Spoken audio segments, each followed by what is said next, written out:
우리는 그간 여러 시간을 통하여 자기 한계도 아니고 또한 자기의 수고도 아닌 남의 수고를 훔쳐와서 거짓 자랑을 일삼음으로 순진한 고린도 교회 성도들을 미혹하여 올바른 주 예수 그리스도의 복음의 길에서부터 이탈시키고 있는 거짓 선동의 선동됨으로 위기에 노출된 고린도 교회 성도들을 우리가 돌아보았습니다. 이 교회를 피와 땀으로 성령 가운데서 고린도 이 도시에서 고린도 교회를 성령으로 설립한 바울 사도가 에베소 지역에서 이런 소식을 전해 듣고 견딜 수 없는 마음으로 펜을 들어서 두 번째 서신을 쓰게 됩니다. 그것이 고린도 후서라 말씀을 드린 바가 있습니다. 그러면서 바울 사도는 정말 죽기보다 못한, 차라리 죽었으면 오히려 좋았을 뻔했다 할 정도로 정말 할 수 없는, 해서는 안 되는, 하고 싶지 않은 그런 자기 자랑을 늘어놓을 수밖에 없도록 코너에 몰리게 됩니다. 그래서 바울 사도는 자기의 자랑을 크게 두 가지로 말하면서 그리스도의 일꾼으로서 그리스도의 일을 하면서 겪게 된 고난이 얼마나 큰 고난인가, 먹지 못하고 자지 못하고 애쓰고 힘쓰며 40에 하나 감암매를 맞고 태장을 맞고 강도와 강의 위험과 동족과 이방인의 위험과 그런 모진 고난을 겪은 것을 자랑 아닌 자랑을 늘어놓을 수밖에 없음으로 통해서 거짓 사도들과 그리스도를 위하여 고난을 겪은 나를 정말 비교해 보아 누가 진짜 참 사도인가 저들이 분별하고 깨닫게 되기를 원했고, 급기야는 14년 동안 함구해왔던 3층 천에 이끌려 올라가서 사람이 가히 이르지 못할 놀라운 그런 말을 듣고 신비한 그 체험을 하였던 바울 사도의 자기 체험을 제3자의 이름을 빌어서 소개할 수밖에 없었던 우리 그 사실을 우리가 말씀을 드린 바가 있습니다. 하지만 하나님께서는 이 바울로 경험하게 한 이 은총이 너무나 지극한 은혜이기 때문에 혹 그것 때문에 교만할까 그 몸에 가시를 주셨고, 바울 사도는 처음에는 이 가시 자체가 고통이죠. 그건 누구도 모르는 고통입니다. 고통은 원래 그런 거예요. 자기만 알아요. 부부간에도 몸뚱아리가 다르기 때문에 고통을 겪으면 아파는 하겠죠. 어느 정도 인지상정을 하겠으나 100% 그걸 이해를 못합니다. 그리고 아프면 자기만 아픈 거예요. 배고프면 자기만 배고픈 거죠. 추우면 자기만 그 고통을 알지 다른 사람은 그것을 다 이해를 못합니다.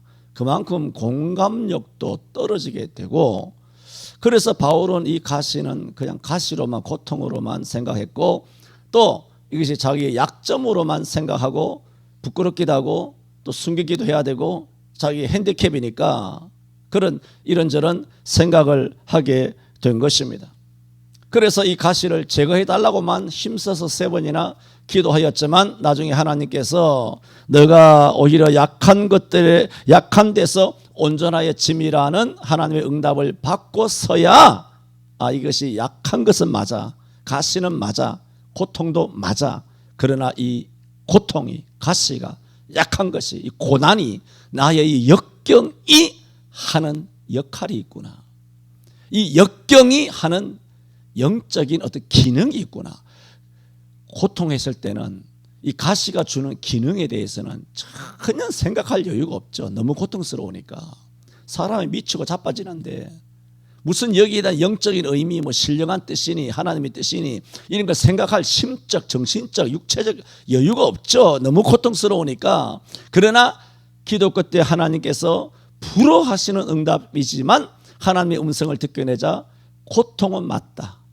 그러나 이 고통이 주는 하나님의 의미가 담겨 있다는 것을 그때서야 깨닫고 고통이 일평생 사라지지 아니하고 영원토록 고통을 동반하며 살아갈 수밖에 없는 운명이라는 것을 직감했음에도 불구하고 그 고통이 주는 기능을 알았어요.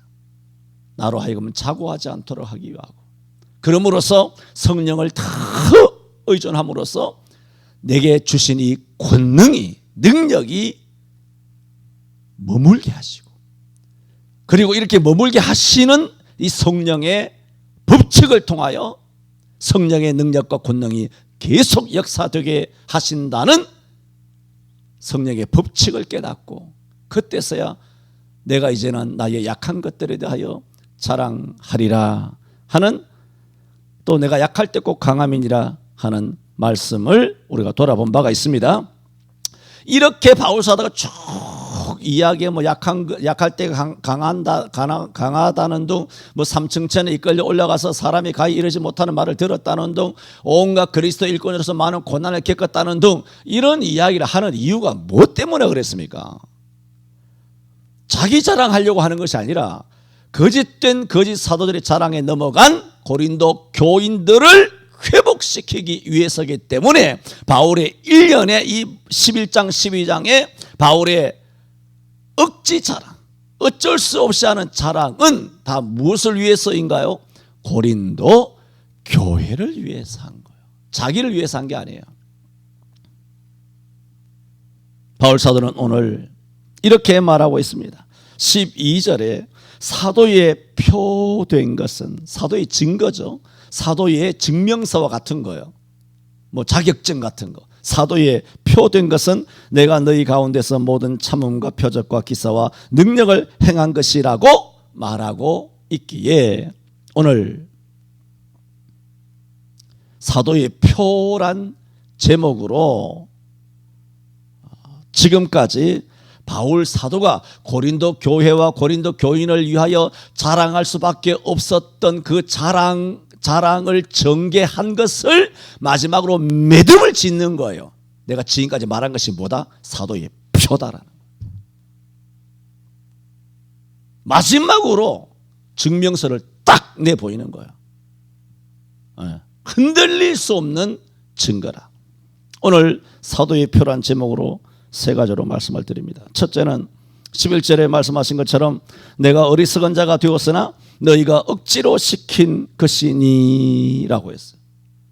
고린도 후서는 변명의 책이라 말할 만큼 1장부터 7장까지는 자신을 오해하는 고린도 교인들에게 화해의 손길을 내밀고 화해의 제스처를 이렇게 모션을 짓는 그런 순수한 자기 변명이라면 10장에서 우리가 돌아본 것처럼 13장까지는 거짓 사도들의 거짓 자랑에 대하여 적극적으로 반격하는 겁니다. 말씀드렸죠. 교회는 사랑도 필요해요. 그러나 공의도 필요하고요. 그리고 유모와 같이 젖을 먹이듯이 유순할 수도 있지만 아비처럼 엄하게 해야 될 때가 있어요.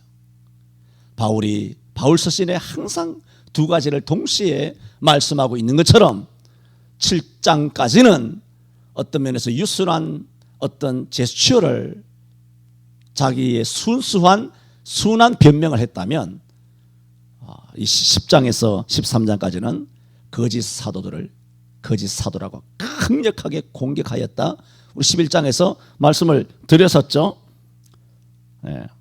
그러므로 오늘 본절은 아까 말씀드린 것처럼 이제까지의 자랑을 매듭 지으면서 지금까지의 모든 자랑은 너희를 위해서이다 라고 말을 하고 있습니다. 그래서 내가 어리석은 자가 되었으나 말하자면 자랑을 했기 때문에 어리석은 자가 됐죠. 그러나 그것은 어쩔 수 없었던 것이죠. 너희가 억지를 시킨 것이야. 너희가 넘어갔기 때문에 내가 어쩔 수 없이 마음이 내키지 않지만 거짓 사도들이 자기 자랑을 했기 때문에 나도 내 자랑을 해서 그 거짓 자랑이 것을 드러내고 나의 자랑스러움이 얼마나 영광스러운 것인가를 너희로 깨닫게 하기 위하여 자랑할 수밖에 없었으니 나로 하여금 억지로 자랑한 것이 누구냐? 너희가 아니냐? 그러므로 내가 자랑한 것이 나는 참으로 민망하고 부끄러운 것이지만 오히려 너희로부터 칭찬을 받을 일이야. 그래서 말씀하고 있지 않습니까?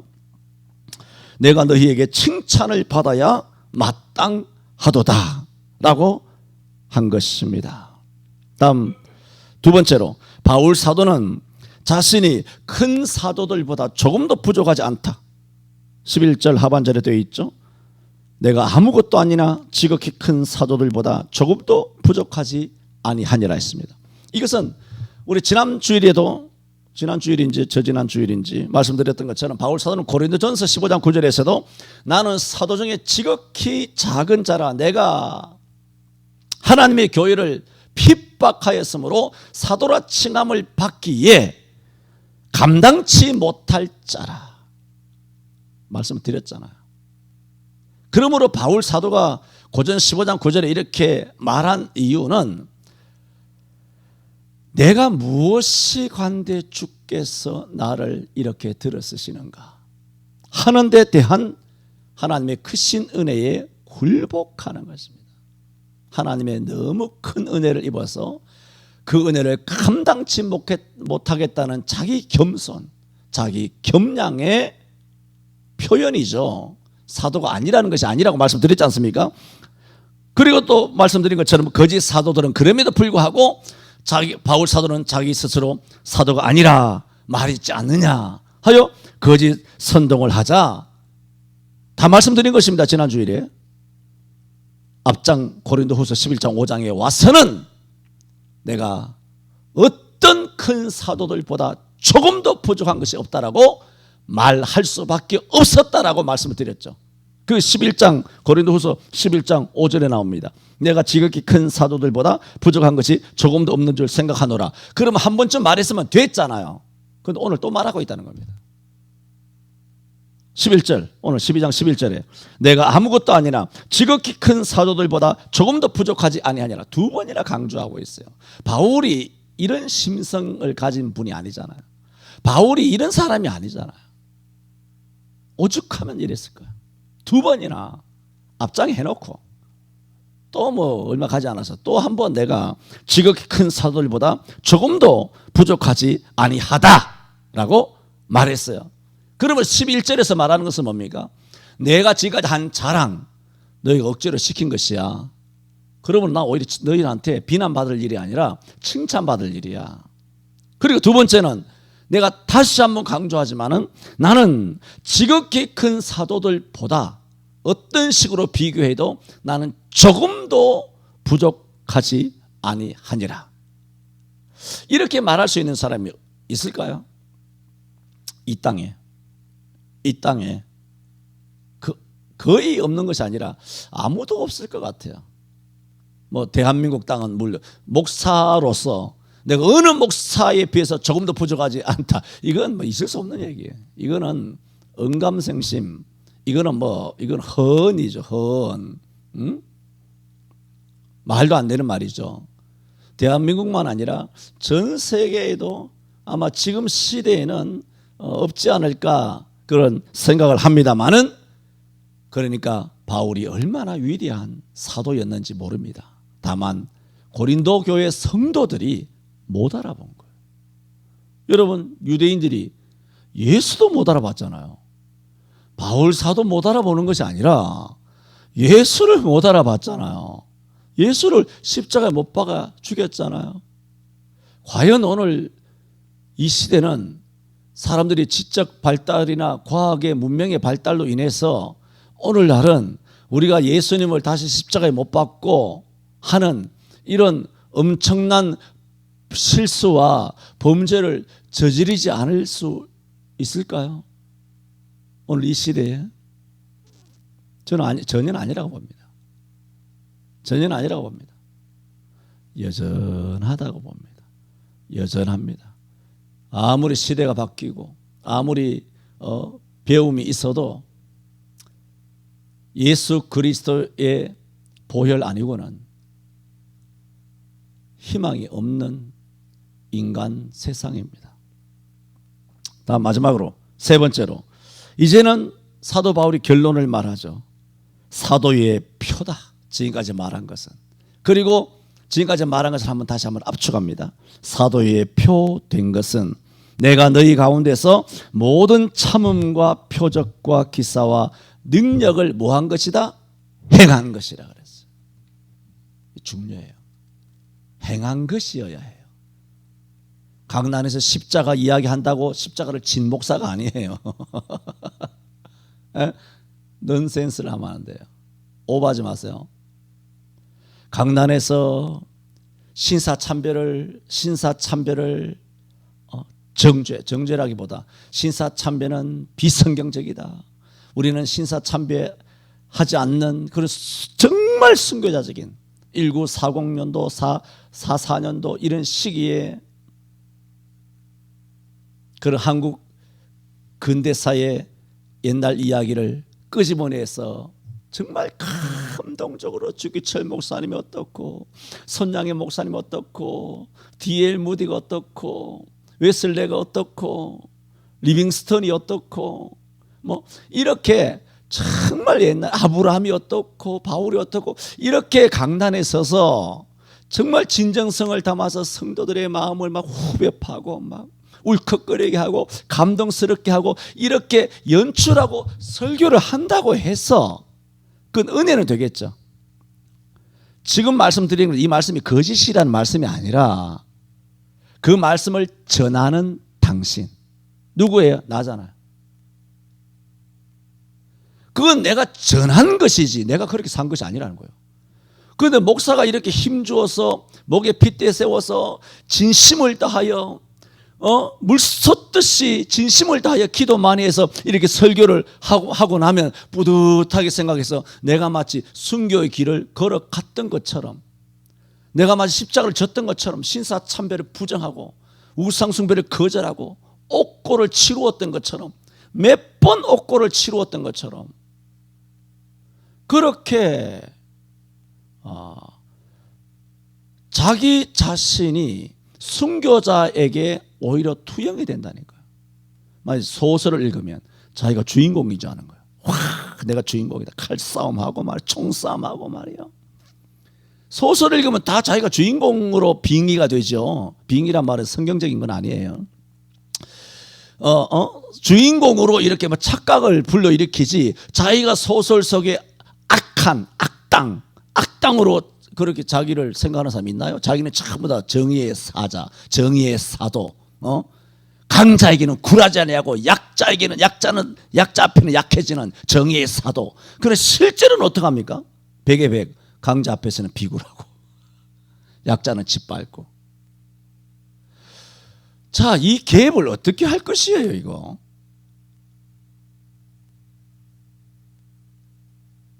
이 갭을 어떻게 할 것이냐고, 이게. 이런 갭이 가장 큰 데가 어딜까요? 여기에요. 여러분은 그만큼 진실한 거예요. 강단에 서신 분들보다 훨씬 진실에 가까워질 수 있어요.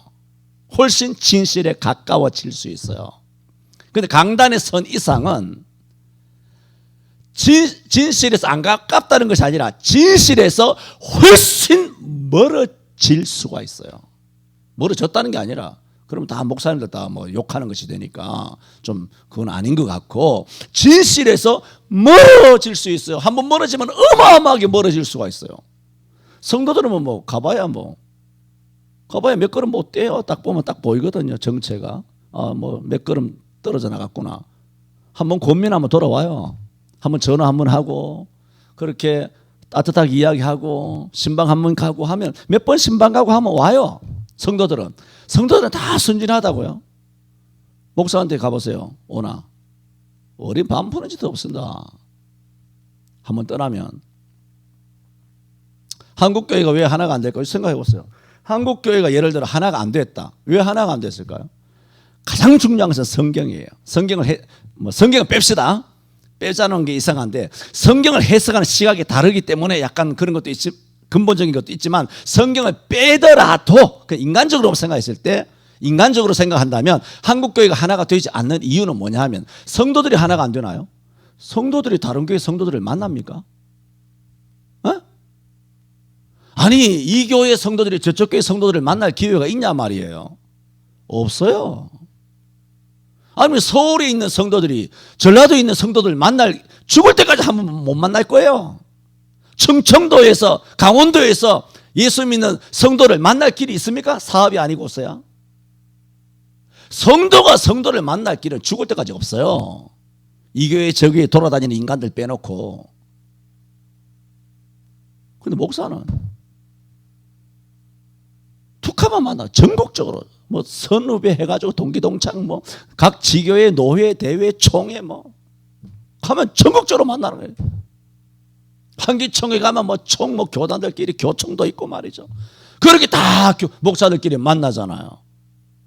그래 하나가 안 된다는 것은 뭐가 하나가 되지 않는 것이냐? 실상은 목사 사회가 하나가 안 되는 거예요. 맞잖아요. 언제 뭐 성도들끼리 만나서 뭐 서로 다투고 하나가 안 됐나요? 다 목사님들끼리 하나가 안 된 거예요. 자, 행함이에요. 행함. 지금 뭘 말씀드립니까? 사도의 표는 뭐다? 고린도전서 4장 20절에 말한 것처럼 하나님의 나라는 말에 있지 아니하고 오직 능력에 있습니다. 여러분 보세요. 세례요한이 헤롯의 옥에 갇혔어요. 옥에 갇힌 다음에 제자 둘을 보내면서 예수님께 오실 이가 당신이 오니까 아니면 우리가 다른 일을 기다리오리까. 여기에 대한 해석은 뭐 좀 날카로운 해석이기 때문에 넘어갑시다. 그때 예수님께서는 세례요한이 보낸 제자들을 향하여 예수님께서 마치 많은 병자를 치료하고 고치고 계시거든요. 그때 예수님께서 이렇게 답을 줍니다. 너희가 가서 보고 들은 것을 요한에게 전하라. 소경이 보며 지금 이런 역사가 막 일어나고 있는 그런 장면에서 주님이 말하는 거. 너희가 지금 보고 있지? 보고 들은 바를 요한에게 전해라. 세례 요한이 물은 것은 뭐냐 하면 당신이 메시아입니까? 라는 질문이에요. 오실 이가 당신이니까 아니면 우리가 다른 일을 기다려야 합니까? 당신이 메시아십니까? 이 해석에는 까다로운 것이 있다 그랬어요. 넘어갑니다. 넘어가는데 거기에 대한 그러니까 예수님의 답변은 뭐예요? 내가 메시아다라는 뜻으로 답을 하실 거 아니겠습니까? 그러면 메시아다라는 것을 답을 하시려면 내가 메시아라는 증거를 내놔야 될 거 아니에요. 바울 사도가 사도의 표를 지금 내놓는다고 지금 10장, 11장, 12장에서 소위 개고생을 하고 있잖아요. 지금 정말 하고 싶지 않은 정말 억지로 이거 정말 비위에 뒤틀리는 일을 할 수밖에 없었잖아요. 뭐 하기 위하여? 사도의 표를 나타내려고. 당신이 메시아입니까? 그리고 예수님이 내가 메시아다. 메시아의 표를 내놔야 될 거 아니에요. 예수님도. 그때 제자들에게 말한 거예요. 온 제자들에게. 너희가 보고 들은 대로 말해라. 뭐라고 말했냐? 소경이 보며 봤거든요. 소경이 눈을 떴거든. 안전병이가 일어나며 문둥이 나병이죠. 요즘은 또 한센시 병이라고 몇십 년 전부터 그런 얘기 했습니다. 성경이 문둥병이고 또 나병이라 말할 수도 있습니다만 됐고 나병의 깨끗함을 입으며 귀신이 쫓겨나며 죽은 자가 살아나며 가난한 자에게 복음이 전파된다 하라. 그게 뭐예요? 예수님이 소경의 눈을 뜨게 하셨고 예수님이 안전병이를 일으키시는 일을 뭐 하셨고? 행하셨고 예수님이 나병을 깨끗하게 치료하셨고 귀신을 쫓아내셨고 죽은 자를 살리는 일을 행하셨고 너희가 보고 들었지? 그걸 이야기해라. 너 스승한테. 그게 뭐란 겁니까? 내가 메시아라고 하는 표다라는 거예요.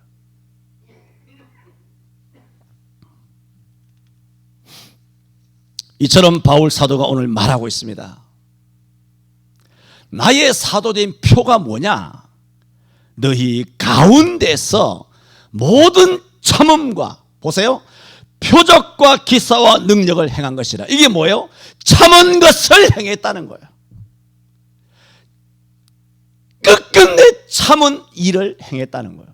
참다가 못 참아가지고 도망 나왔다든가 혼자 막 도피했다든가 혼자 비겁한 행동을 보였다든가 혼자 엉덩이 쳐들고 대가리 쳐박고 어디 구석에서 숨었다든가 그런 비겁한 짓을 안 했다는 거예요. 모든 참음의 일을 행했고 표적을 행했고 기사를 행했고 능력을 행한 것, 이게 뭐라는 겁니까? 사도의 표라는 거예요. 그러므로 다 병을 고쳐야 된다, 귀신을 뭐 쫓아내야 된다, 그런 말이 아니라 뭐 해야 된다는 겁니까? 행하는 자가 돼야 된다. 행. 여러분 보세요. 여호수아서에 보면 여호수아가 아이성을 쳤다가 아간의 범죄로 인하여 대패해서 36명이 죽고 온 이스라엘 백성들의 마음이 물녹듯이 녹아서 저녁 해질 때까지 하나님 앞에 이것이 도대체 어쩐 일입니까? 하며 기도한 다음 아이성을 붙이겠다 하시고, 물론 나중에 그 아간을 정리한 다음에 다시 아이성을 두 번째로 침공하게 되지 않습니까? 그때 여호수아 8장 9절에 두 번째 아이성을 치러 올라갈 때 여호수아의 행함을 이렇게 기록합니다. 여호수아는 그 밤은 뭐냐면 아이성을 치기 직전의 밤이에요. 여러분 보세요. 아이성을 가장 위험한 순간이잖아요.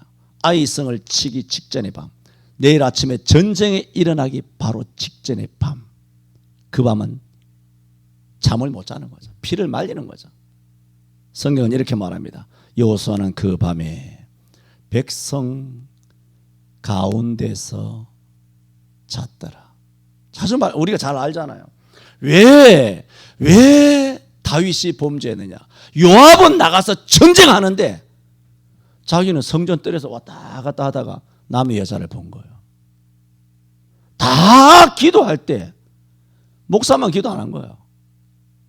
다 헌신할 때 목사만 휴가 간 거예요. 그건 지도자가 아니라는 거예요.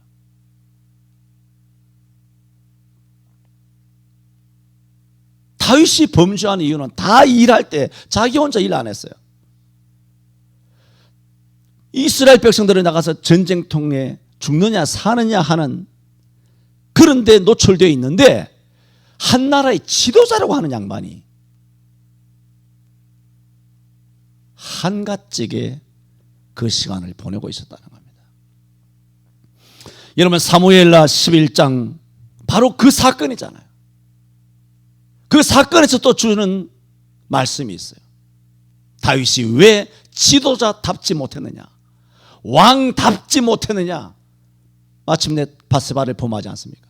밧세바를 범한 다음에 아이가 잉태한 것을 알고는 이것을 그야말로 흔적을 지우기 위해서 그의 남편 우리아를 전방에서부터 불러들입니다. 급하게 불러들여서 하루 종일 대작하면서 술을 먹이고 오늘 밤에는 너가 발을 씻고 너희 집에 내려가서 자라. 그런데 이 장군 우리아는 자기 집으로 내려가지 않고 성문에서 주의 신복들과 함께 거기서 새우잠 자면서 있었던 거예요. 다윗이 듣고는 불렀어요. 너가 왜 내가 내려가서 하룻밤에 마누라 품에 안고 그리고 쉬라고, 그 고생한 데서 와서 좀 쉬고 그 다음에 원기를 회복한 다음에 전쟁터에 가라고 내가 너를 이렇게 친절하게 배려를 했거니와 너 왜 안 내려갔느냐 할 때 이 우리야 장군의 장군다운 표, 진짜 장군이 뭐냐 한번 보세요. 언약궤와 이스라엘과 유다 백성이 다 막사에 있습니다. 험한 광야에 텐트 치고 군대 진영에 있다고, 전쟁하기 위한 막사에 있습니다. 텐트 치고 있습니다. 야영하고 있습니다. 그리고 요압 장군과 병사들이 다 바깥들에서 유진하고 있는데 내가 어찌 집으로 가서 먹고 마시며 내 처와 같이 자리이까. 뭐 이런 일이 한 번 더 있었습니다만은 이것이 뭡니까? 이것이 참 장군의 모습입니다. 오늘 이 장면 보세요. 바울 사도가 말하는 나의 사도에 된 표다. 내가 지금까지 쭉 말하는 거 압축해서 한번 다시 말할게. 한번 들어봐라. 내가 너희 가운데서 모든 참음과 모든 표적과 기사와 능력을 행한 것, 이것이 나의 참 사도된 증거다. 오늘 이 장면을 봤을 때 그야말로 이 바울 사도야말로 여호수아 장군 같은 사람이었어. 우리야 장군 같은, 장군다운, 영적인 총사령관다운, 영적인 야전사령관다운 그런 모습입니다.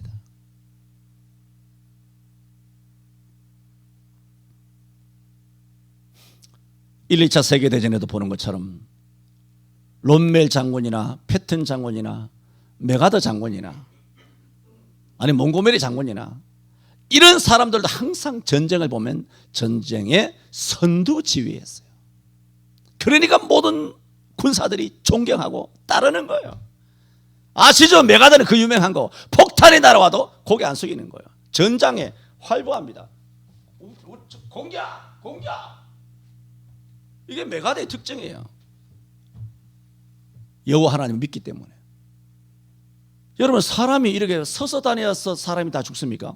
호에 참호에 총 안 맞고 살려고 막 아등바등 하다가도 총 다 맞고 죽어요. 갑자기 갑옷 솔기에 화살을 날리니 아합이 맞아가지고 병거에서 죽어버린 것처럼 이 모든 생명은 하나님의 손에 있는 거예요. 그렇다고 무슨 빌딩에서 뛰어내리고 불 속에 뛰어 들어가라는 얘기가, 절벽에서 막 그렇게 하라는 얘기가 아니라 지도자는 지도자다워야 되는 거예요. 바울은 거짓 사도들과 달랐습니다. 거짓 사도들은 전쟁 끝날 때까지 그야말로 은신처에 그냥 숨어 있다가 전쟁 다 끝나니까 기어 나와가지고 우리가 독립운동했다는 거예요. 독립운동가로 사회 정의 연대로 온갖 쇼를 하잖아요. 거짓부렁이죠. 여러분, 고린도 시대에만 영적으로 거짓 사도들이 있었을 뿐만 아니라 오늘 이 2020년 21세기에는 전 세계에 정의의 사도라는 거짓된 양의 탈을 쓴 안에 늑대 같은 세력들이 미국의 민주당, 한국의 중국 시진핑, 북한의 남한의 독일 메르켈까지 얼마나 전 세계에 이런 거짓된 세력들이 많은지 모릅니다. 바울 사도는 그간 어리석은 자처럼 자기 자랑을 한 것은 어쩔 수 없는 일로 다 너희가 날 시킨 거다. 너희 때문에 한 것이다. 또 나는 그 어떤 사도보다도 조금 더 부족하지 않은 참 사도로서 나의 참된 사도의 표는 이것이다. 행한 것이다 라고 말하고 있습니다. 우리 모두는 오직 주의 은혜로 구원을 받은 줄로 믿습니다. 그러나 아셔야 합니다. 바울 사도가 사도의 표를 냈다면 우리 모두도 신분증 내야 됩니다. 지금 바울 사도만 이야기하는 게 아니잖아요. 지금 성경이 우리에게 이야기하는 거잖아요. 그렇다면 여러분은 여러분의 진짜 성도된 표를 내놔야 됩니다. 민증 까보라고, 신분증, 암구호 대라고, 암구호. 당신이 구원받은, 은혜로 구원받았지만 그래 천국은 갑니다. 그러나 이 땅에서 그리스도인다운 그리스도인으로 살아가고 있는지 표를 내놔봐라. 목사입니다, 장로입니다, 이런 헛소리 하지 말고 표를 내놓으라고. 표를. 저 모태신앙인데요, 웃기는 소리 그만하고 표를 내놓으라고. 표. 네가 뭘 행했느냐고.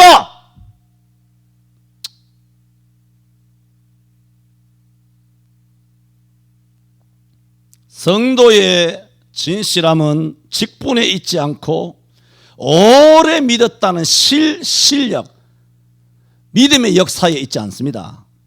교회의 진실성, 교회가 진짜 교회냐 그 표를 내놓으라고. 진짜 교회라는 표. 건물의 웅장함이 아닙니다. 목사의 유명세도, 예배의 화려함도, 교회의 교인의 머릿수도, 재정의 넉넉함에도 있지 않습니다. 얼마나 그 교회가 성경대로 순종하느냐. 정부 말 따라가지 아니하고, 사람들 시선 의식하지 아니하고, 하나님 말씀이라면 말씀을 붙들되 생명을 다하여 붙드느냐. 조금 힘들면 놓아버리고 숨어 있다가 방공호에 처박혀 있다가 좀 괜찮을 것 같으면 다시 대가리 내밀고 나와가지고 그냥 교회 와가지고 그래 교회 다니는 거 말고 총알이 빗발치듯이 휘몰아치더라도 고지, 영적인 고지를 지키기 위하여 하나님의 교회를 지켰느냐는 거예요. 모든 참음, 모든 고통, 모든 어려움과 갈등을 극복하고 당신의 교회를 지켰느냐는 거예요. 그게 진짜 교회의 표예요. 표 내봐. 표. 옛날에는 우리가 완행열차, 옛날에 급행열차 타면은 그 뭐라 그럽니까? 열차를 따라다니면서 이거 끊는 사람을 역무원 그러죠. 역무원이 이거 뭐 하나 이거 뭔가 찍는 거 가잖아요. 참 기억이 새롭습니다. 조그마한 거. 우리 청년들은 모르죠. 조그마한 거 하면서 하나씩 다 표를 찍었죠. 우리가 뭐 버스를 탈 때도 시외버스 터미널, 참 옛날 이야기죠. 시외버스 터미널도 가면 다 표를 다 개찰구에서 표를 끊어가지고 들어가면 다 이렇게 표검사를 하죠. 표검사. 웃을 일이 아닙니다. 저희도 다 표검사를 하는데 2020년은 이거 표검사한 것 같아요. 표검사한 것 같아요. 그렇지 않겠습니까? 하나님께서 뭐 가위 들고 다니겠어요? 송곳 들고 다니겠어요? 표검사 하신 것 같아요. 여러분은 목사로서, 장로로서, 집사로서 아닙니다. 하나님은 그런 건 찾는 게 아니에요. 성도, 그리스도인, 예수 믿는 사람으로서의 표를 내놔보세요. 착각. 표를 찍어줘요. 이게 나의 사도의 표다. 기도합니다.